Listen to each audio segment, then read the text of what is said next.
Hello and welcome back to Granted Gardens. My name is Melissa and today we are tackling the herb bed. So this herb bed is going to look very different this year than it has in previous years. A big part of that goes to the fact that a lot of my herbs were dying off and they were not coming back. So I've come to the conclusion, I've actually heard about this, that sometimes herbs can have a cycle of 3 years. So they'll come back every year, but at the third year they tend to just not do so well. And I'm seeing that a lot in many of them. So I had to pull out a lot of my time. I had to pull out all of my rosemary that was growing in here because it was just dead and it wasn't coming back. So I realized I actually have more space in here than I was planning on having this summer. And so I'm gonna plant a few new things. So I guess some of them really aren't so new. One thing that I did intentionally this year was start a ton of chamomile. That is the one thing that I love to drink for my teas, and I will drink it all winter long. I'll drink it in the morning, at night. I love chamomile. So I started a ton of chamomile plants this year that I'm planning on putting in here. I want a big chunk of it to just go straight for chamomile. Then another thing that I started this year that I tried growing a little bit of last year but didn't get quite enough is calendula. So I want to start having enough calendula to do calendula salves. And last year I think I had like 4 plants, and I think by the time that I actually paid attention to it and cut some, we had enough for maybe like 2 little canisters. So this year I have a ton of calendula, which I think I'm going to be putting in this herb bed as well. Then I did go and purchase a few things for this bed. One of them being here is the Thai basil. This is something that I grew a few years ago and I didn't bring back last year, and I was really bummed about it. One thing that I love is I love pho soup. And that's one thing that is really important to have for the correct flavor. So I got 1 plant of the Thai basil.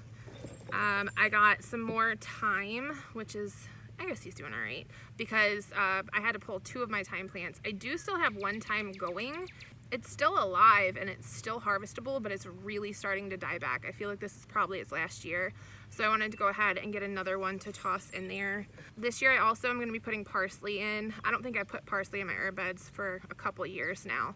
So I wanted to make sure I put that in just for cooking purposes. We've actually trimmed from this and cooked with it a couple times. I have a cilantro that I got from the plant swap that's already in there. And then I'm gonna do my standard. So my dill, I've got a few different types of basil here. So green basil, purple basil, a holy basil just because I love the smell of it. And then a couple of lemon balms, but I'm pretty good on lemon balms, so I'm not sure if I'm gonna add those in here or not. Let's see, I think that's it. So we're gonna go ahead and get this baby started. So we're gonna start first with the chamomile, which is gonna go in that bare spot right back there. So one mistake that I learned from last year was I think I had like 2 chamomile plants, and that was all I planted. Once they filled in, I realized that I had a ton more space. I could have put much more. You can really plant these close together. I think I have about 11 plants here right now, and I'm gonna just pack them in here, and I think that they'll do just fine. I mulch this bed every year, so we've got quite a few layers of mulch here. I'm trying to dig down to the actual soil, but I'm probably gonna mix it all up. We put this herb bed in about 3 years ago now, I believe. Tyler built it for me, and he did a really stellar job of breaking up the soil and amending it so that it was easy to plant in and happy place for plants. Our soil here in Maryland is very much full of rocks and clay, and it is almost impossible to plant anything in here in our soil without amending it first.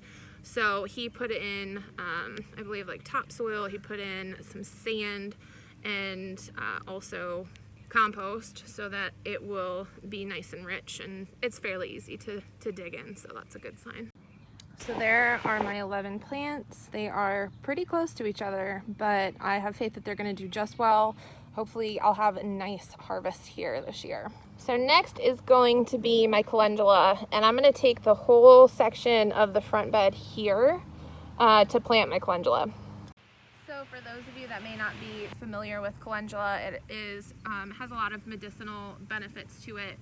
One being it has healing properties. So you'll see calendula salves used very often. We use them pretty regularly. We had gotten our Calendula salve from Jen at Stivers Homestead. She made them and we have one, and Tyler likes to use it on like his hands because he works a lot with his hands, and so his hands usually have cuts and nicks and dings and are pretty dry, and so he likes to use it for that. So I wanted to try and grow our own. Looks like we've got 8 plants all together, so I'm gonna go ahead and just line the front with them. So usually I try to keep my herb bed more for purpose. You know, we use it for either teas or medicinal purposes or for cooking. I don't usually put flowers in here, but I figured this year, since there is a purpose for it, it's appropriate to put flowers in. Plus, it's never a bad idea to incorporate flowers all throughout your gardens. It brings in your pollinators, which are what are going to help all of your plants all around be better producers. So we'll throw in some flowers this year. Next is going to be my dill. This is kind of the area that I usually put it in, so for the sake of remembering, I think this is where it's going to go again. So dill is another plant that's really important for us to have on hand because we love to make our own pickles, and so it's very important to have around. It doesn't look too hot. It looks like it may have gotten really thirsty in there, but it's cool. We'll put it in here and give it a second chance. I'm sure it'll peak right back up. I'm actually planting it in right on top of where I did have a spearmint plant, so they're actually going to have more room to grow this year than they did last year because it was tucked in next to that spearmint plant. Tyler's favorite food is Mexican food, so cilantro is a must. I actually had 1 cilantro that I got from a plant swap, but it looks like I've got 4 more. And again, I'm just gonna bunch them together. Cilantro is an herb that does fine kind of growing in groups.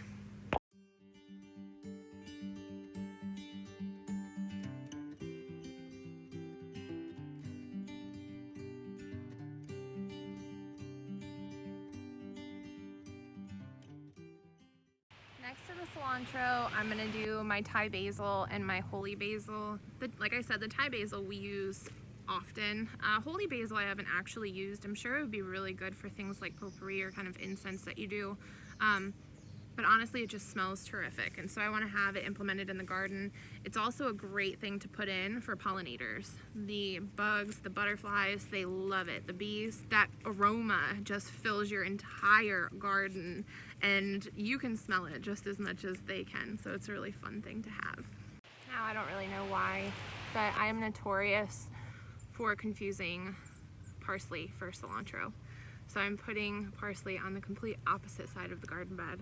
I'm gonna put it here next to my lemon balm, just to make sure that I don't have any confusion. Okay, and then my thyme. Now I know that this will grow and get bigger, and we do have walkways in here, which I really don't want to cover, but in all honesty, it tends to happen either way. And so I think I'm gonna put this thyme kind of close to my other thyme here, kind of gracing the walkway. It does become a bit of a nuisance, but honestly, if I just paid more attention to it and I harvested from it more, I could cut back across the walkways. And it's just like giving it a haircut. Like, thyme does not mind being cut back. So I think that I'll just plan to make sure that I cut from it when it's growing across the walkway instead of cutting from it from the center. And that might help save my walkway. And then last but not least is going to be my basil. So I've got what looks like 4 basils here. They're mixed varieties. I'm gonna go ahead and put them in here. I do usually have more basil than just 4 every year. I usually tend to put some on the deck. I tend to have some in the tomato beds as well. But I realized last year I never pick from the ones in the tomato beds, and they just never do as well. This bed tends to be the bed that I pick from the most, just because I come out here to collect all of the herbs that I need for meals and such. So I figured this year we will just stick to this bed and we'll just plant them all in here. Again, they can go kind of close, they won't mind. And then that way I just have one place to pick from them, and I know I'm tending to them appropriately instead of planting them somewhere and forgetting about them. Well, that's it for the herb garden this year. It is definitely going to look very different than it usually does. It was a little bit more effort this year because the last couple of years they've been spoiled. Everything had come back and I didn't really have to tend much to it. I'm excited to see what it'll turn out like this year, and it's always kind of fun to switch things up a little bit. And that's just one of the blessings that gardening gives you, is that sometimes things don't always go as planned, but they turn out absolutely beautiful anyways. So as always, thank you guys so much for watching, and I look forward to sharing more with you soon.